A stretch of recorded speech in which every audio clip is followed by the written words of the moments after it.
बहुत पहले की बात है। एक छोटे से गांव में जंगल के ऊंचे ऊंचे पहाड़ों से एक खूंखार तेंदुआ नीचे उतर आया। उसके आने से आसपास के इलाके में डर और दहशत छा गई। रात होते ही तेंदुआ अपने शिकार पर निकल पड़ता। कभी वो किसी की बकरी का शिकार करता तो कभी गली के वो किसी भी कुत्ते का शिकार कर लेता। हर रात किसी ना किसी की जान ले जाता। ऐसा कई दिनों से हो रहा था, कभी इस गांव में और कभी उस गांव में। लेकिन एक रात गांव का एक आदमी और उसका छोटा बेटा खेत में पानी दे रहे थे, क्योंकि उनके यहां ट्यूबवेल पर बिजली रात में ही आती थी। अंधेरा चारों तरफ फैला था, बस बैटरी टॉर्च की रोशनी सामने का रास्ता दिखा रही थी।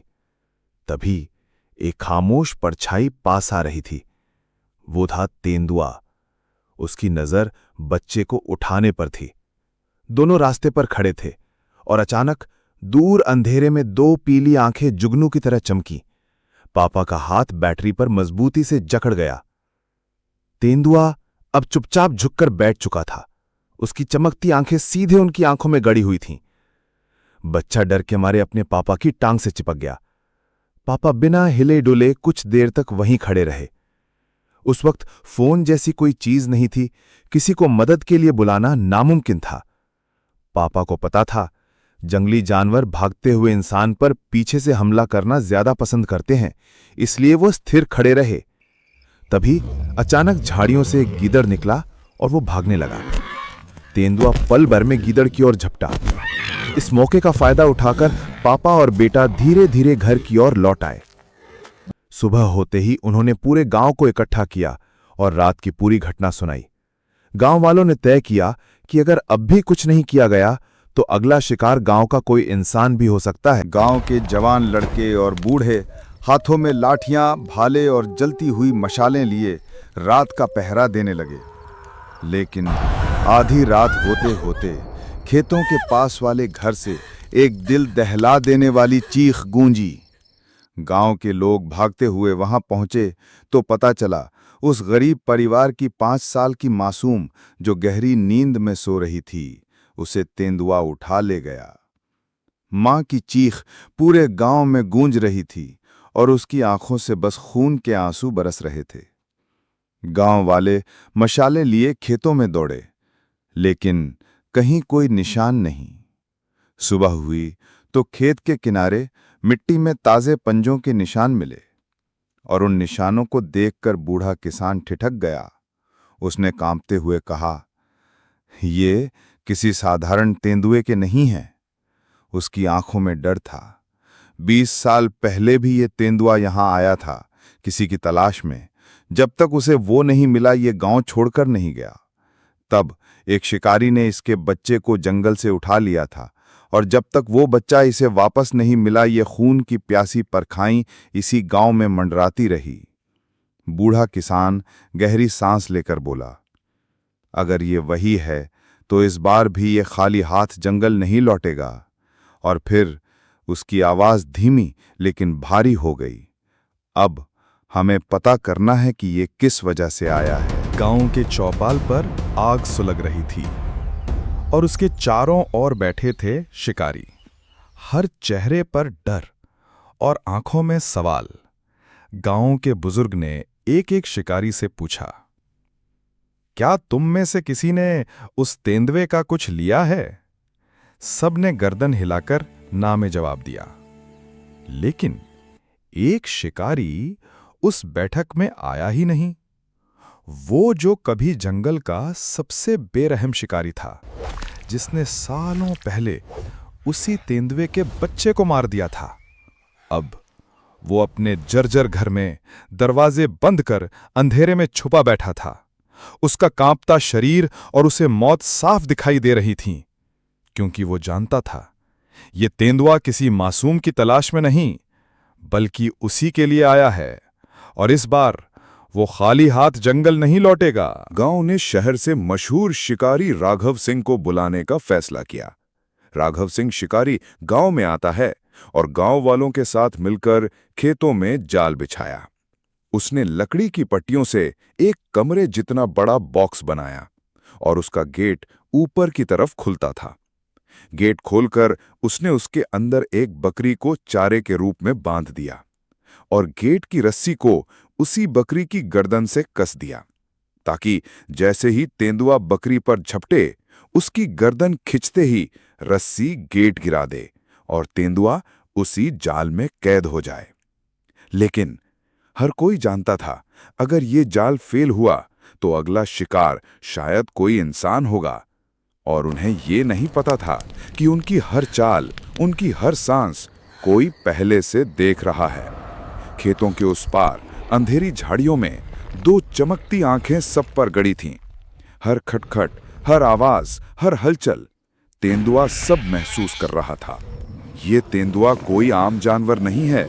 गांव वाले उम्मीद से बैठे हैं और तेंदुआ धीरे धीरे खेतों के पास वाली झाड़ियों में आता है, जहां सिर्फ उसकी भारी सांसों की आवाज सुनाई देती है। दिन बीतते हैं, 2-3 रातें गुजर जाती हैं, लेकिन तेंदुआ उस जाल में नहीं फंसता। हर रात वो जाल के पास आता है, लेकिन शिकार को छोड़कर अंधेरे में गायब हो जाता है। अब गांव वाले मजबूर हो जाते हैं और बुलाते हैं महान साधु को। साधु गांव की चौपाल पर बैठकर कहता है, ये तेंदुआ कोई साधारण जानवर नहीं, किसी शिकारी ने इसके बच्चे को मार दिया है। ये उसी गुनाह की आग में भटक रहा है, और जब तक उस शिकारी का नाम सामने नहीं आएगा, ये खौफ कभी खत्म नहीं होगा। ये सुनते ही पूरे गांव पर एक नया डर छा जाता है। सब अपने अपने भगवान को मनाने लगते हैं। कोई पूजा करता है, कोई हवन और कोई नमाज। हर कोई अपनी जान बख्श देने की दुआ मांग रहा है। लेकिन इन सब के बीच माहौल और भी डरावना हो जाता है, क्योंकि अब हर कोई हर किसी पर शक करने लगता है। कौन है वो शिकारी जो हमारे बीच बैठा है? तभी एक बुजुर्ग कांपती आवाज में कहता है, जितना तेंदुए से डर नहीं है, उससे ज्यादा उस गुनाहगार से है जो हमारे बीच बैठा है।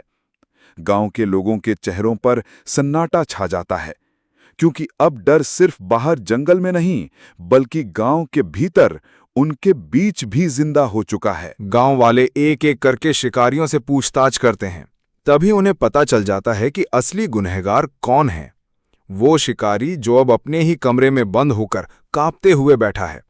लेकिन कोई भी उसे बचाने आगे नहीं आता, बल्कि गांव वाले तय कर लेते हैं, ये वही है जिसने तेंदुए का बच्चा मारा था। अब इसकी सजा उसी तेंदुए के हाथों होगी। उसके कमरे के बाहर एक बकरी को बांध दिया जाता है, ताकि उसकी मिमियाहट से तेंदुआ वहीं खींचा चला आए। रात गहराती है और एक एक करके गांव वाले अपने लैंप बुझा देते हैं। पूरा माहौल अंधेरे में डूब जाता है। बस सुनाई देती है बकरी की बेचैन मिमियाहट और दिल की धड़कनों की आवाज। फिर अचानक झाड़ियों से सरसराहट होती है और तेंदुआ धीमे धीमे शिकारी के कमरे की ओर बढ़ता है। उसकी आंखें अंधेरे में खून सी चमक रही थीं। कमरे के भीतर बैठे शिकारी के हाथ कांप रहे थे। जैसे ही तेंदुआ पास आता है, वो घबराकर गोली चला देता है। गोली की आवाज पूरी घाटी में गूंज जाती है और तेंदुआ जमीन पर गिर पड़ता है, लेकिन उसकी मौत नहीं होती। गोली उसके एक पैर को तोड़ देती है। उसकी आंखों में दर्द और खून उतर आता है और अब वो पहले से भी ज्यादा डरावना लगने लगता है। वो दहाड़ता है, ऐसी दहाड़ जैसी गांव वालों ने पहले कभी नहीं सुनी थी। पूरा गांव उस आवाज से कांप उठता है। हर कोई सोचता है, अब तो हमारी मौत पक्की है। लेकिन असली खौफ तो अभी बाकी था। लहूलुहान तेंदुआ जंगल की तरफ लौटता है और वहां जाकर एक भयानक दहाड़ लगाता है। झाड़ियों में सरसराहट होने लगती है।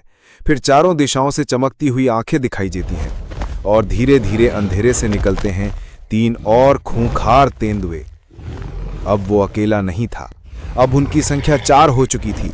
चारों के दांतों से लार टपक रही थी, आंखें खून की तरह चमक रही थीं और गांव के लोग बस एक ही सवाल कर रहे थे कि अब क्या होगा। और यहीं गांव वालों को सच्चाई समझ आ गई। असली शिकारी तो सिर्फ एक इंसान था, लेकिन अब उसके गुनाह की सजा पूरे गांव को भुगतनी थी। जब चारों तेंदुए गांव को घेर लेते हैं, चारों तेंदुए गांव पर हमला नहीं करते, बल्कि गांव के चारों कोनों पर घेरा डालकर बैठ जाते हैं। कोई बाहर निकले तो उसे वहीं मार देते हैं। कोई बचने की कोशिश करे तो उसकी चीखें पूरे गांव में गूंज उठती हैं।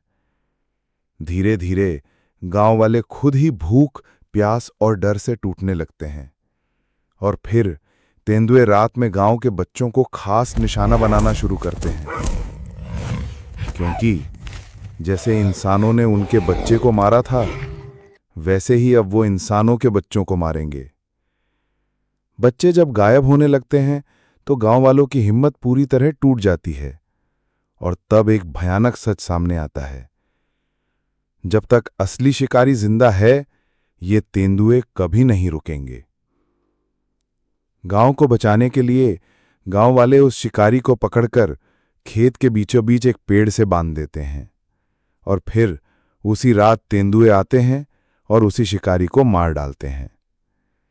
उसके बाद धीरे धीरे वो तेंदुए वापस जंगल की ओर लौट जाते हैं, और कई दिनों तक फैले डर और मौत के साये के बाद आखिरकार गांव में फिर से खुशहाली लौट आती है।